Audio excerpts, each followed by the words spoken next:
عن أبي هريرة رضي الله تعالى عنه قال قال رسول الله صلى الله عليه وسلم আবু হুরায়রা রাদিয়াল্লাহু তাআলা আনহুর বর্ণনা আল্লাহর নবী বলেন বাইনামা রাজুলুন ইয়ামশি বিতরিক ওয়াজাদা হুসনিন আলা শাওয়াজাদা হুসনা শাওকিন ফিত তরিক বা আলা তরিক। নবীজি বলেন এক ব্যক্তি রাস্তা দিয়ে হাঁটতেছে, হাঁটতে হাঁটতে হঠাৎ একটা কাঁটাযুক্ত ডাল পেয়ে যায়। কাঁটাযুক্ত ডাল পাওয়ার পর ফাখরাহু, এই মনে করে কাঁটাযুক্ত ডালটা রাস্তা থেকে সরায়া দেয়। কোনো মুসলমান এই ডালের মধ্যে পড়ে আঘাত পেতে পারে, কোনো মানুষ কষ্ট পেতে পারে। একটা সুই পাইছেন, রাস্তায় ফালাই দিয়েছেন, একটা ইটের টুকরা, যে টুকরা আপনার পায়ে লাগছে, আপনি চিন্তা করলেন আমার আরেক মুসলমানের পায়েও লাগতে পারে, এই টুকরাটা আপনি সরাইয়া দিয়েছেন। একটা কলার সিলকা, এটাতে আপনি পিছলা খেয়েছেন, আপনি চিন্তা করলেন আমার আরেক মুসলমান ভাইও এই সমস্যায় পড়তে পারে, আপনি সরাইয়া দিলেন। আল্লাহ নবী বলেন ফাশাকারাল্লাহ, আল্লাহ আপনার এই আমলটা এত কবুল করে নেয়, আল্লাহ আপনার প্রতি সন্তুষ্ট হয়ে যায়। শুধু তাই নয়, আল্লাহ নবী বলেন তার আগে জিন্দেগীর সব গুনাহগুলো মাফ করে দেয়। সুম্মা ক্বালা আশ-শুহাদাউ খামসা, এরপর আল্লাহ নবী এই হাদিসের মধ্যে বলেন 5 শ্রেণীর শহীদের আলোচনা করলেন। 1 নাম্বার আল মাতউনু শহীদ, মহামারীতে কোনো ব্যক্তি যদি মারা যায়, প্লেগ রোগে যদি মারা যায়, ওই ব্যক্তি শহীদ হয়ে যায়। 2 নাম্বার আল মাকতুল শহীদ, পেটের রোগে যদি কেউ মারা যায়, কলেরা ডায়রিয়া হয়ে মারা গেলে ওই ব্যক্তি শহীদ। হ্যাঁ, কলেরা ডায়রিয়া, এই ব্যক্তি শহীদ 2 নাম্বার। 3 নাম্বার আল গরীক শহীদ, কোনো ব্যক্তি যদি পানিতে ডুবে মারা যায়, ওই ব্যক্তি শহীদ হয়ে যায়। 4 নাম্বার সাহিবুল হাদাবি শহীদ, কোন ব্যক্তি গাছের নিচে দাঁড়ায় আছে, ডাব পরে তাল পরে মারা যায়, ছাদের নিচে দাঁড়ায় আছে, ছাদ পরে মারা যায়।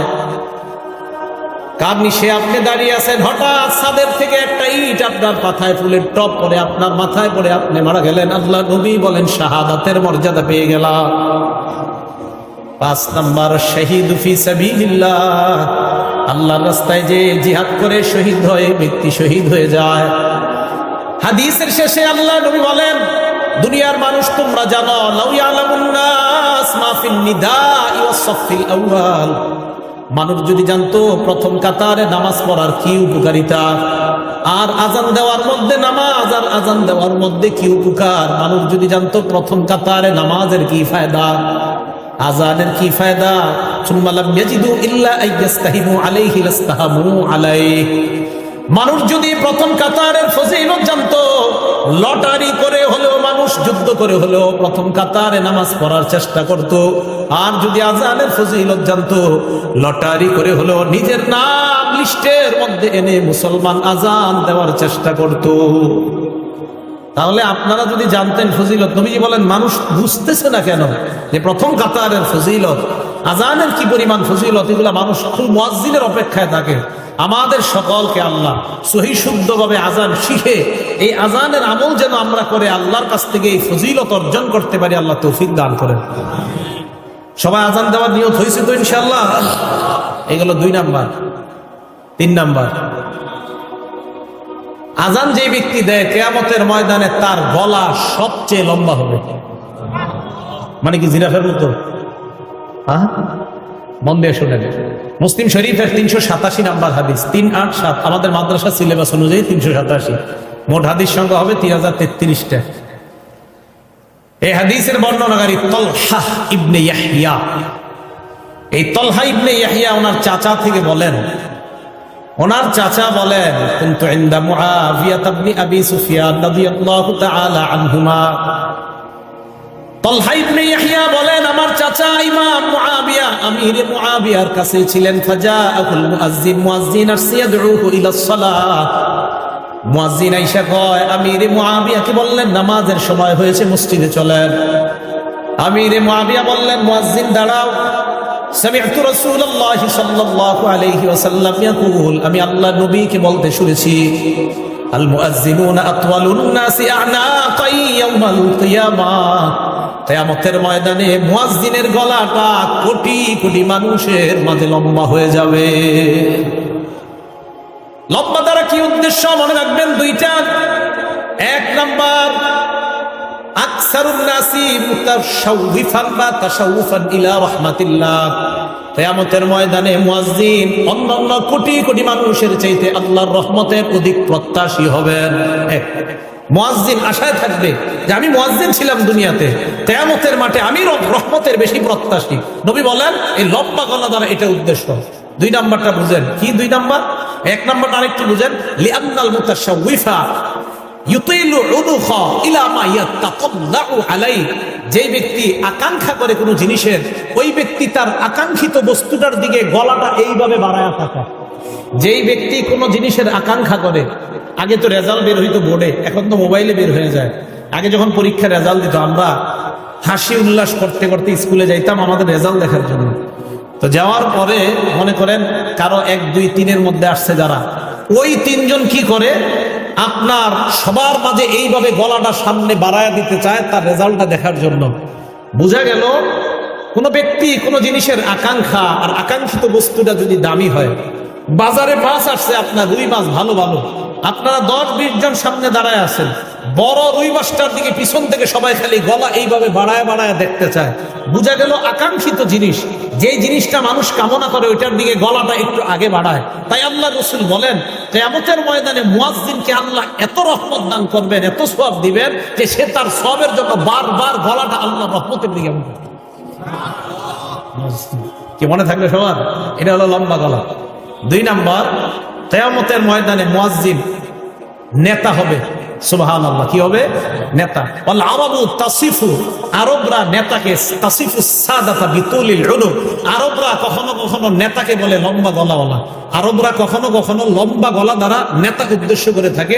আল্লাহ রাসূল এই হাদিসের মাধ্যমে দ্বিতীয় অর্থ বুঝায়, ও মুসলমান, কিয়ামতের ময়দানে মুয়াজ্জিন তো নেতৃত্বের আসন গ্রহণ করবে। আপনারা চাই স্টলে একজন আরেকজন ইনশাল্লাহ এই কথাটা বুঝাইতে পারবেন না, এলাকার ভাষায় বুঝাই দিবেন। আমরা গীবত শেখায়ত করবো না, আমরা এইগুলো আলোচনা করবো ইনশাআল্লাহ। আল্লাহ আমাদেরকে তৌফিক দান করেন। এটা গেল আপনার লম্বা গলার ব্যাখ্যা। তাহলে 3 নাম্বার, কিয়ামতের ময়দানে মুয়াজ্জিনের গলাটা হবে সবচেয়ে লম্বা। 4 নাম্বার ফজিলত, আশ-শায়তানু ইয়াফিরু মিনাল আযান, আযান দিলে শয়তান দৌড়ায় পালায়। সুবহানাল্লাহ, আযান দিলে শয়তান দৌড়ায় পালায়। এখন একটা হাদিস শোনাবো, হাদিস শোনার পরে সত্যি করে বলবেন আপনার ওই অবস্থা হয় কিনা। আগে হাদিসটা শুনেন।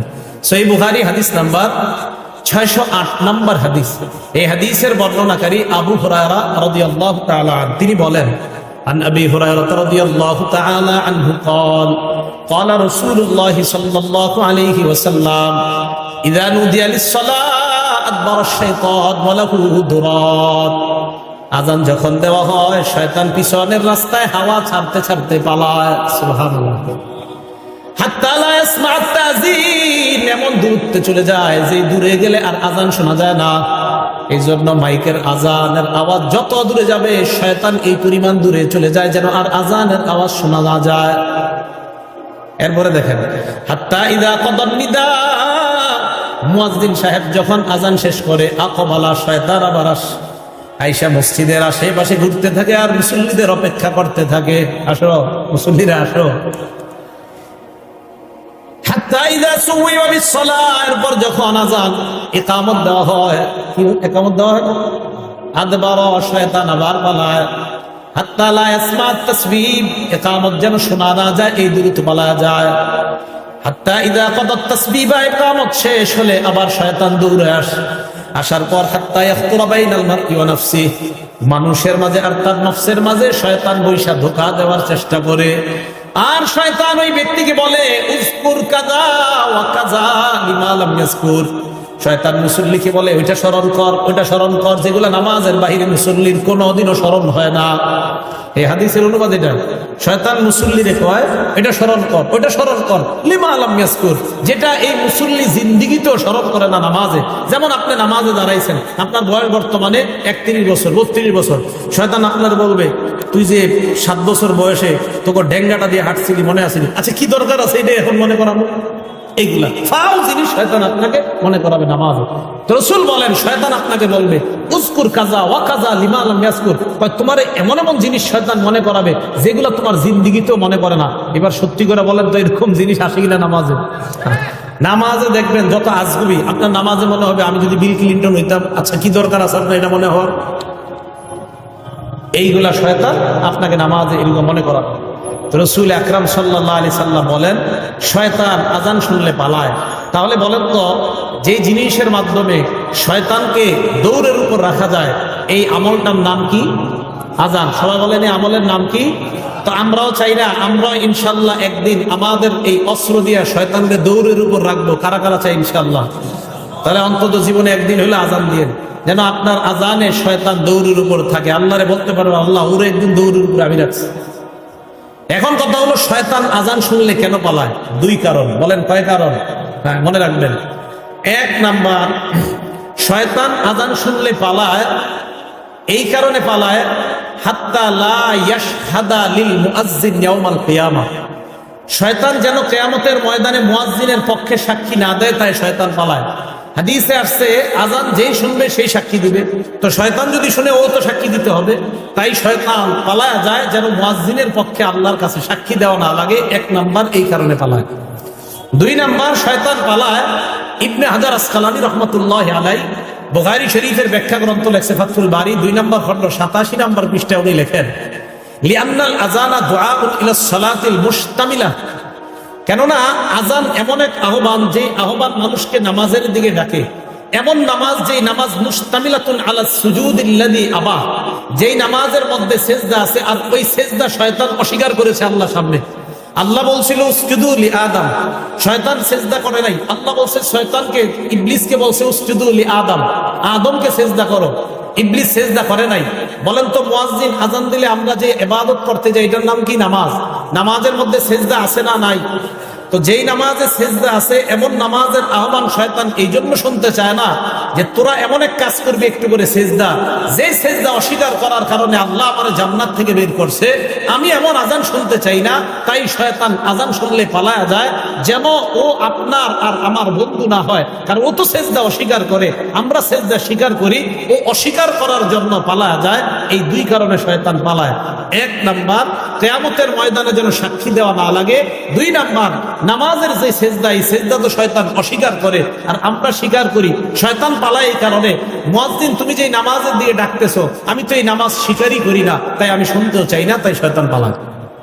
মনে থাকবে শয়তান কেন পালায়? আল্লাহ আমাদেরকে মনে রাখার তৌফিক দান করে। 5 নাম্বারটা মন দিয়ে শুনেন। মুয়াজ্জিন সাহেবের আজান যতটুকু পরিমাণ যায়, মুয়াজ্জিনের আজান যতটুকু পরিমাণ যায়, জিন ইনসান ওয়ালা কুল্লু শাইইন, যত জিনিস শুনে সবাই মুয়াজ্জিনের পক্ষে কিয়ামতের ময়দানে সাক্ষী দিবে। বুখারী শরীফের 609 নম্বর হাদিস। এই হাদিসের মধ্যে আবু সাঈদ খুদরি রাদিয়াল্লাহু তাআলা এক ব্যক্তিকে ডাক দিয়ে বললেন, ইন্নী আরাকা তুহিব্বুল গনাম ওয়াল বাদিয়া, আমি দেখতেছি তুমি বন জঙ্গল এবং রাখালগিরি করা অনেক পছন্দ করো। এই কথা শোনার পর এই ব্যক্তি বললেন, হ্যাঁ, রাখালগিরি করা এটা আমার অনেক পছন্দ, বন জঙ্গল আমার অনেক পছন্দ। আবু সাঈদ খুদরি বললেন, ফাইদা কুনতা ফি গনামিকা আও বাদিয়াত, তুমি যখন রাখালগিরি করবা অথবা বন জঙ্গলের মধ্যে থাকবা, নামাজের জন্য যখন আজান দাও, ফারফা সাওতাক, তোমার আজানের আওয়াজটা উঁচু করবা। ওই ব্যক্তি বলেন, আজানের আওয়াজ উঁচু করব কেন? আবু সাঈদ খুদরি বলেন, ফাইন্নাহু লা ইয়াসমাউ মাদা সাওতিল মুআজ্জিনি জিন্নুন ওয়ালা ইনসুন ওয়ালা শাইউন ইল্লা শাহিদা লাহু ইয়াউমাল কিয়ামাহ। কেননা মুয়াজ্জিনের আজানের আওয়াজ জিন ইনসান এবং যারাই শুনতে পায়, কিয়ামতের ময়দানে আল্লাহর কাছে মুয়াজ্জিনের পক্ষে সাক্ষী হয়ে যায়। তুমি আজান বন জঙ্গলে দিলেও উঁচু আওয়াজে দিবা। কেন দিবা? তোমার আজানের আওয়াজ যত মানুষ, যত জিন যারাই শুনবে, তারাই কিয়ামতের ময়দানে সাক্ষী দিবে। এখন আমি আপনাদেরকে বলতে চাই, আমার পক্ষে কিয়ামতের ময়দানে জিন ইনসান এবং প্রচুর পরিমাণ সাক্ষী হোক, এটা আমরা সবাই চাই কি চাই না? এই জন্য মসজিদে আজান দিবেন। আজানের আওয়াজ যত দূরে যাবে, যারা আপনার আজানের আওয়াজ শুনবে, কিয়ামতের ময়দানে আল্লাহর কাছে বলবে, আল্লাহ, এই ব্যক্তির আজানের আওয়াজ আমরা শুনছি, আমরা তার মাগফিরাতের পক্ষে আপনার কাছে সাক্ষী দিলাম। 6 নাম্বার, মুয়াজ্জিন সাহেবের ব্যাপারে 6 নাম্বার যে কথাটা বলবো, আমি মূলত আজান যেই কারণে দেওয়ার জন্য খুব বেশি আগ্রহী, এই 6 নম্বরটার কারণে। 6 নম্বর যে ফজিলতটা, মুয়াজ্জিন সাহেব যারা দুনিয়াতে আজান দেয় তাদের জন্য আল্লাহ রসুল আল্লাহর কাছে বলে, আল্লাহ মুয়াজ্জিনদেরকে আপনি মাফ করে দেন। আর কি চান? রসুল সাল্লাল্লাহু আলাইহি ওয়াসাল্লাম বলছেন। আবু দাউদ শরীফের 517 নম্বর হাদিস, عن أبي هريرة رضي الله تعالى عنه قال قال رسول الله صلى الله عليه وسلم আবু হুরায়রা রাদিয়াল্লাহু তাআলা আনহুর বর্ণনা, আল্লাহ নবী বলেন, আল ইমামু যামিন, ইমাম হলো জিম্মাদার, ওয়াল মুয়াজ্জিনু মু'তামান, মুয়াজ্জিন হলো আমানতদার। নবীজি বলেন, আল্লাহুম্মা আরশিদিল আইম্মা, আল্লাহ দুনিয়ার সমস্ত ইমামদেরকে তুমি পথ প্রদর্শন করো, পথ প্রদর্শন করো, সঠিক পথে তুমি পরিচালনা করো, সঠিক পথ দেখায় দাও দুনিয়ার সব ইমাম সাহেবদেরকে। এরপর নবী বলেন, ওয়াগফির লিল মুয়াজ্জিনিন, মাবুদ দুনিয়ার মধ্যে আমার যত উম্মত আজান দেয় তাদের জন্য আমি তোমার কাছে বললাম, সমস্ত মুয়াজ্জিনদেরকে তুমি মাফ করে দাও। তাহলে আপনি আল্লাহ রসুলের দোয়া পাবেন, যে রসুল সাল্লাল্লাহু আলাইহি সাল্লাম মুয়াজ্জিনের জন্য আল্লাহর কাছে বলছে, আল্লাহ আপনি দুনিয়ার সব মুয়াজ্জিনদেরকে মাফ করে দেন। আমি আপনাদের কাছে জানতে চাই, এর চেয়ে বড় আর দোয়া কি চান? যে রসুল সাল্লাল্লাহু আলাইহি সাল্লাম যারা আজান দেয় তাদের জন্য দোয়া করে বলে, আল্লাহ মুয়াজ্জিনদেরকে আপনি মাফ করে দেন। তাহলে বলেন, আমরা সবাই ইনশাআল্লাহ আজান দিতে রাজি আছি তো? ইনশাআল্লাহ। আল্লাহ আমাদেরকে আমলটা করার তৌফিক দান করেন। 7 নাম্বার, আগে বলছি কি, মুয়াজ্জিনের আজান জিন ইনসান যারা শোনে তারা আল্লাহর কাছে সাক্ষী দিবে। 7 নাম্বার ফজিলত, মুয়াজ্জিনের আজানের আওয়াজ যত দূর পরিমাণ যায় ওই পর্যন্ত শুষ্ক এবং ভিজা যত বস্তু আছে সমস্ত বস্তু কিয়ামতের মাঠে আল্লাহর কাছে সাক্ষী দিবে। শুধু তাই না, মুয়াজ্জিনের আজান যেই পরিমাণ দূরে যায় ওই পরিমাণ, মানে এরকম লম্বা পরিমাণ পর্যন্ত তার গুনাহ মাফ করে দেওয়া হয়। দলিল আবু দাউদ শরীফ 515 নম্বর হাদিস। এই হাদিসের বর্ণনাকারীও আবু হুরায়রা রাদিয়াল্লাহু তাআলা আনহু। عن أبي هريرة رضي الله تعالى عنه قال قال رسول الله صلى الله عليه وسلم আবু হুরায়রা রাদিয়াল্লাহু তাআলা আনহুর বর্ণনা, আল্লাহ নবী বলেন, আল মুয়াজ্জিনু ইগফারু লাহু মাদা সাউতিহি, মুয়াজ্জিন যখন আজান দেয়, ইগফারু লাহু মাদা সাউতিহি, তার আজানের আওয়াজ যে পরিমাণ দূরে যায় ওই পরিমাণ পর্যন্ত তাকে ক্ষমা করে দেওয়া হয়। আজান জোরে দিবেন, যদি মাইক না থাকে, কারেন্ট না থাকে তো জোরে দিবেন। আগের দিনে মুরব্বীরা আজান দিলে 2-3 মাইল দূর থেকে শোনা যেত। এখন আমরা খানা খাদ্যে সব ভেজাল ঢুকছে, আওয়াজও কম, আজানের অত আওয়াজও হয় না। আর দালান কোঠায় এত বাড়ছে যে আজানের আওয়াজ এখন দূরেও যায় না। রাসূল সাল্লাল্লাহু আলাইহি সাল্লাম বলেন, মুয়াজ্জিনের আজানের আওয়াজ যেই পরিমাণ দূরে যায় ওই পরিমাণ দূরত্ব পরিমাণ আল্লাহ তার জিন্দেগীর গুনাহ মাফ করে দেয়। এবার কি বলে দেখেন, ওয়ায়াশহাদু লাহু কুল্লু রাতবিন ওয়া ইয়াবিস, যত শুষ্ক, ভিজা, তাজা এবং শুষ্ক যত বস্তু আছে সমস্ত বস্তু কিয়ামতের ময়দানে মুয়াজ্জিনের পক্ষে আল্লাহর কাছে সাক্ষী দিবে। তাহলে আমরা আজান দিব ইনশাআল্লাহ। এই 7। 8 নাম্বারটা শোনেন, নাসাই শরীফের 666 কত হইল? 666 কত হয়? 666 নাম্বার হাদিস। কত? 666 কত হয়? 666 নাম্বার হাদিস। এই হাদিসের বর্ণনাকারীর নাম উকবা ইবনে আমির রাদিয়াল্লাহু তাআলা আন। তিনি বলেন, সামিআতু রাসূলুল্লাহি সাল্লাল্লাহু আলাইহি ওয়াসাল্লাম ইয়াকুল, আল্লাহর নবীকে আমি বলতে শুনলাম, ইয়াজাবু রাব্বুকা মিন রাঈ গানামিন ফি রাসি শাজিয়াতিল জাবাল, তোমাদের কেউ যদি পাহাড়ের চূড়ায় যায়, চূড়ায় যাওয়ার পর যদি আজান দেয়, আজান দেওয়ার পর যদি নামাজ কায়েম করে, জোরে বলেন কোথায়? আরো জোরে। তোমাদের কেউ যদি পাহাড়ে যায়, যাওয়ার পর পাহাড়ে যদি আজান দেয়, এই পাহাড়ে যে ব্যক্তি যায় ওই রাখালকে দেখে আল্লাহ আশ্চর্য হয়ে যায়। সুবহানাল্লাহ। রাখাল পাহাড়ের উপরে গেছে, আল্লাহ তাকে দেখে আশ্চর্য হয়। কেন?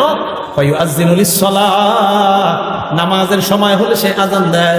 ওয়া ইউকিমুস-সালাহ, নামাজ কায়েম করে।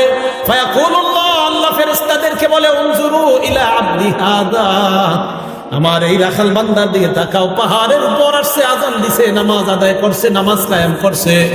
গফারতু লিআবদি, ফেরেশতারা তোমরা সাক্ষী থাকো, আমি আমার এই বান্দাকে মাফ করে দিলাম। ওয়া আদখালতুহুল জান্নাহ, আমি আল্লাহ তাকে জান্নাতে প্রবেশ করায়া দিলাম। কোন ব্যক্তি পাহাড়ে গেছে, পাহাড়ে গিয়ে আজান দিছে, আজান দিয়ে নামাজ পড়ছে, আল্লাহ আশ্চর্য হয়ে যায়। রাখালকে দেখে আল্লাহ আশ্চর্য হয়। ইয়াজাবু রাব্বুকা মিন রাঈ গানাম ফি রাসি শাজিয়াতিল জাবাল, পাহাড়ের চূড়ায় শৃঙ্গে ওঠে কোনো রাখাল আযান দেয়, নামাজ কায়েম করে, তাকে দেখে আল্লাহ আশ্চর্য হয়ে ফেরেশতাদেরকে বলে, আমার বান্দা দেখো পাহাড়ের উপর আইসা আমারে ভুলে না, আযান দেয়, নামাজ কায়েম করে, ফেরেশতারা সাক্ষী থাকো, আমি তাকে মাফ করে দিলাম, আমি তাকে জান্নাতি বানিয়ে দিলাম। আযান দিবেন তো? 9 নাম্বার ফজিলত। এই জায়গায় আপনারা আযান দিছেন বা এখন মোটামুটি প্রায় সময় দেন কারা কারা? মাশাআল্লাহ, হাত নামান। 12 বছর যদি টানা আযান দেন, কয় বছর বলেন জোরে, কয় বছর? 12 বছর। তা আমারই অর্জন করতে মন চাই এই ফজিলত। আপনারা তো খালি দাওয়াত দেন, দাওয়াত না দিলে আযান দিতে মুসিবত। সমস্যা কি? হ্যাঁ, সমস্যা। আমি যে মসজিদ তাফসীর করি ওখানে বললাম তো, মাঝে মাঝে আযান দেওয়ার চান্স নেই। আযান দেওয়া অনেকে শরম মনে করে, নাউজুবিল্লাহ, আস্তাগফিরুল্লাহ, ইন্না লিল্লাহ। এরা মনে করে শরমের ব্যাপার আযান দেওয়া, ছি ছি। ইবনে মাজাহ 728 নাম্বার হাদিস। এই হাদিসের বর্ণনাকারী আব্দুল্লাহ ইবনে ওমর রাদিয়াল্লাহু তাআলা আনহুমা, তিনি বলেন, ক্বালা রাসূলুল্লাহ সাল্লাল্লাহু আলাইহি ওয়াসাল্লাম, আল্লাহ নবী বলেন, মান আযানা সিনতাই আশারাতা সানাতান, কেউ যদি 12 বছর টানা আযান দেয়, জুড়ে বলেন কয় বছর? নবীজি বলেন, কেউ যদি টানা 12 বছর আযান দিতে পারে, ওয়াজাবাত লাহুল জান্নাত, তার জন্য আল্লাহর জান্নাত ওয়াজিব হয়ে যায়। কয় বছর? 12 বছর টানা আযান দিলে জান্নাত ওয়াজিব। আযান দিবেন তো? আযানের ফজিলত সবাই সবাই, ইমাম সাহেবরাও চেষ্টা করেন, খতিব সাহেবরাও চেষ্টা করেন, উলামায়ে কেরাম যারা আছেন, মাঝে মাঝে ফজিলত তো আমরাও দরকার আছে।